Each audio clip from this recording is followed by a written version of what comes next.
Not My First Language, a memoir. Written and read by Reena Arora-Sánchez.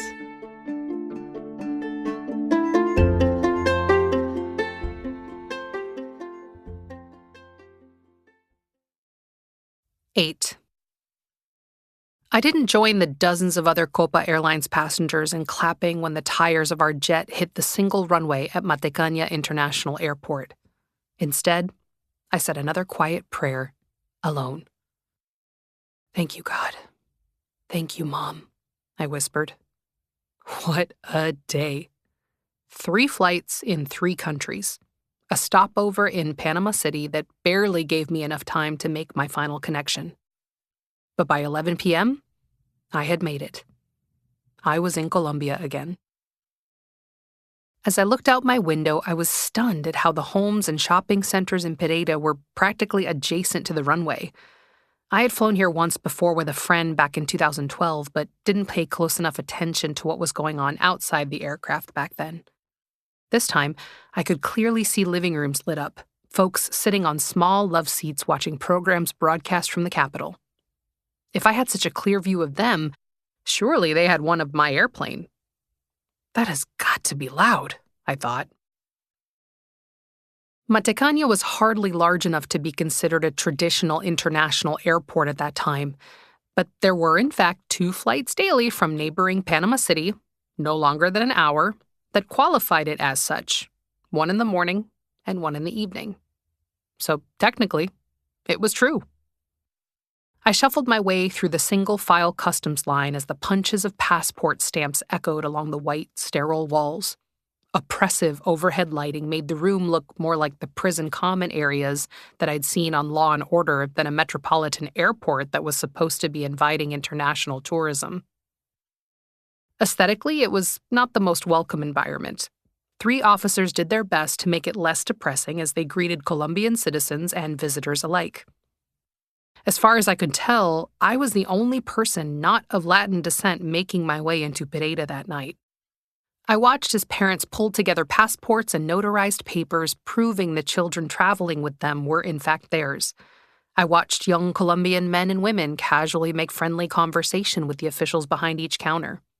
No one around me spoke English, or any other language besides Spanish.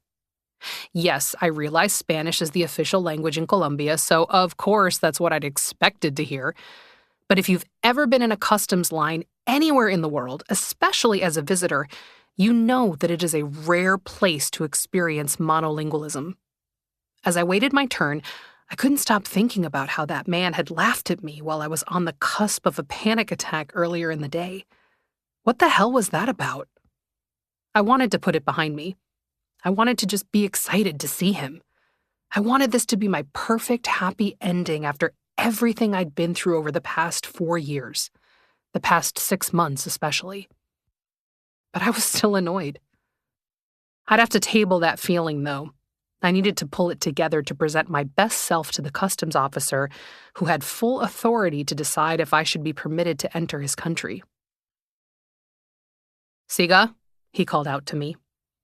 I proudly handed him my passport from the United States of America, one of the few I'd spotted that night. "Bienvenida," the officer said as he accepted my documents. "Gracias," I replied tentatively, my voice shaking. Is that right? Oh God, did I just forget how to speak Spanish? Why does this happen when someone puts me on the spot? Just be cool, damn it. The officer wanted to know what brought me to Pereira.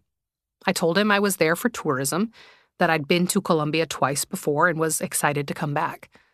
He could see that from the stamps in my passport and assured me that my Spanish pronunciation was lovely. I started to calm down. "Gracias," I replied more confidently this time. He asked what I did for a living. I told him I worked in finance. That was enough for him.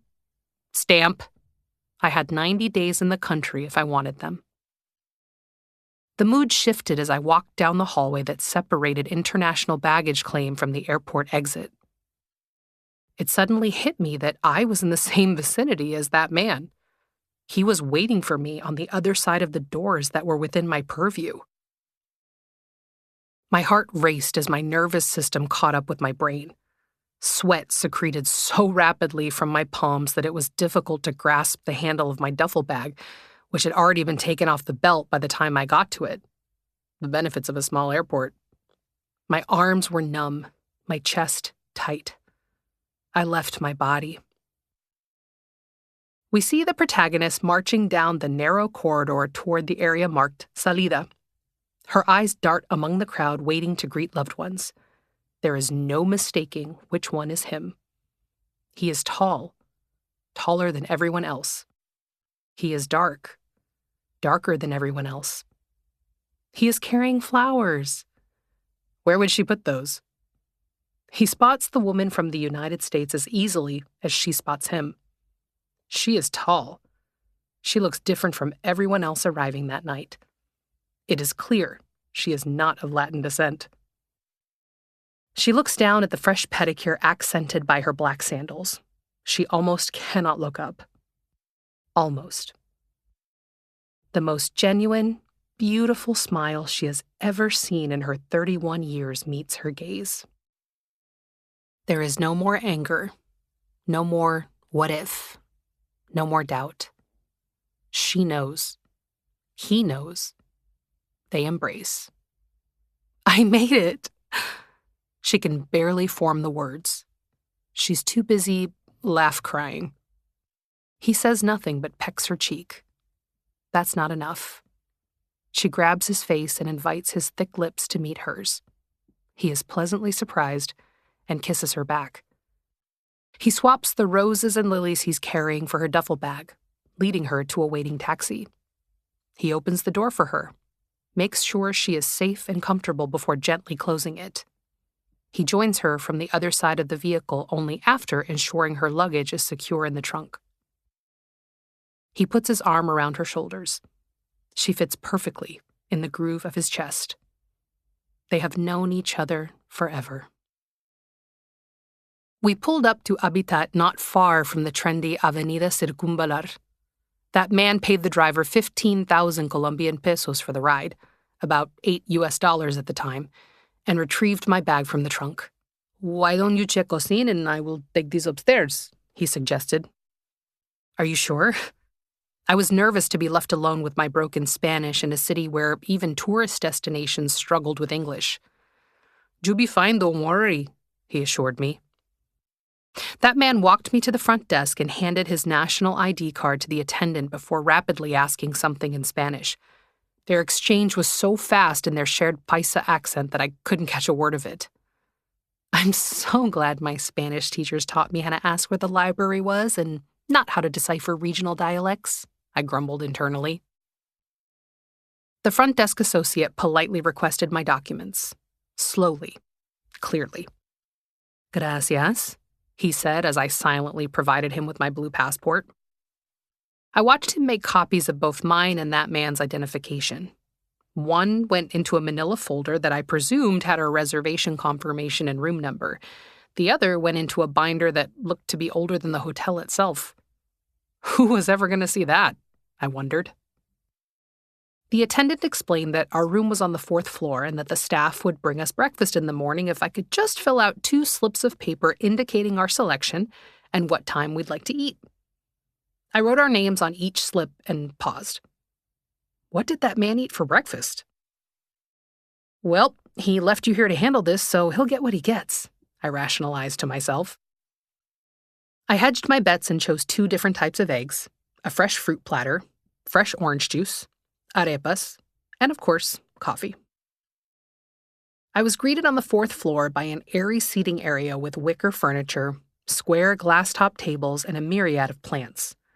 Although it was close to midnight, I could tell by the large windows and enormous ceiling above the staircase that it must be flooded with light during the day. It looked like a comfortable place to relax with a cup of Colombian coffee in the morning.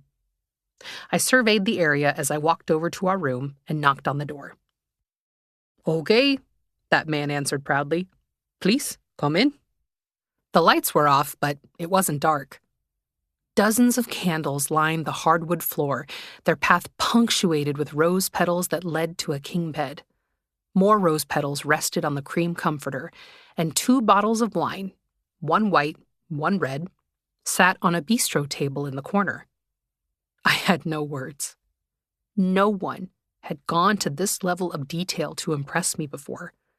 I was so shocked that I instinctively grabbed my phone and snapped pictures so I could remind myself that this moment, this treatment, was indeed real. So I have these 2 bottles of wine ready because really, I don't know anything about wine, that man confessed. My friend David tried this brand in Spain and said it was good. His voice trailed off. I walked over to him near the bistro table and hugged him. It's perfect, I whispered. It's all perfect. I felt his long, lean body against mine.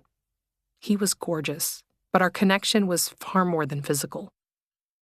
For 6 months, we developed a foundation of friendship. We talked all day, every day, not knowing if we'd ever meet in person. We thought about each other when we weren't chatting through an app or navigating connection problems through pixelated cell phone cameras.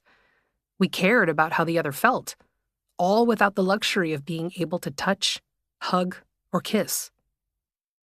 That man gently freed me from our hug and looked at the bottles of wine in the corner. So, which one? He shrugged and laughed, as if this is where his grand plan had ended. A sense of familiarity hit me for the first time since I touched down in Colombia. I might not be an expert in Spanish or Pereira, but wine was something I could be confident about. Well, since you left these out at room temperature, let's open the red, I suggested, noticing it was a Malbec. We'll put this white blend in the fridge for later. It'll be better chilled. That man insisted on opening the bottle. Go over there and be comfortable, he said, motioning toward a futon in the living room. The suite was less like a hotel and more like a 1-bedroom apartment. I could see myself staying here for much longer than the 10 days I'd be in the country.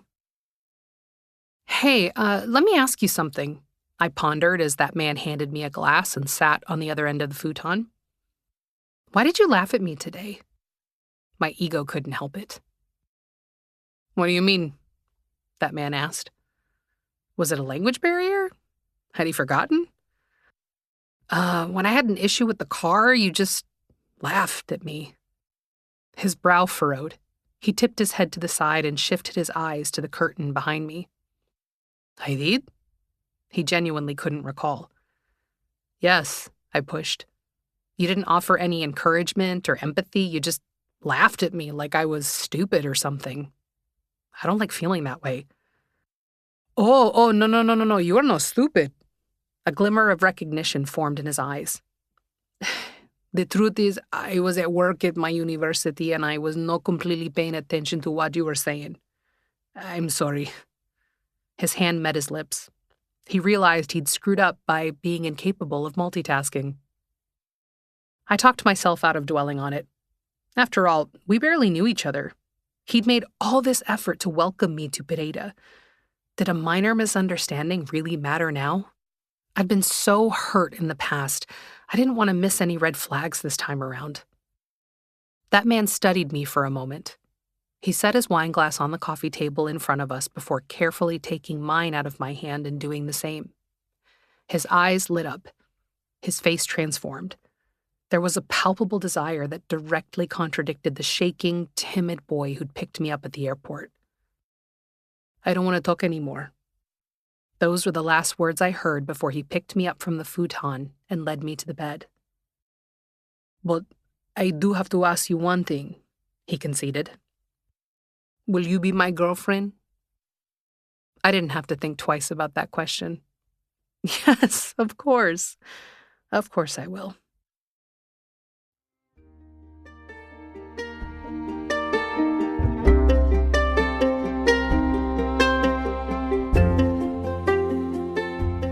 This chapter reflects my personal recollections and is not intended to serve as a factual record.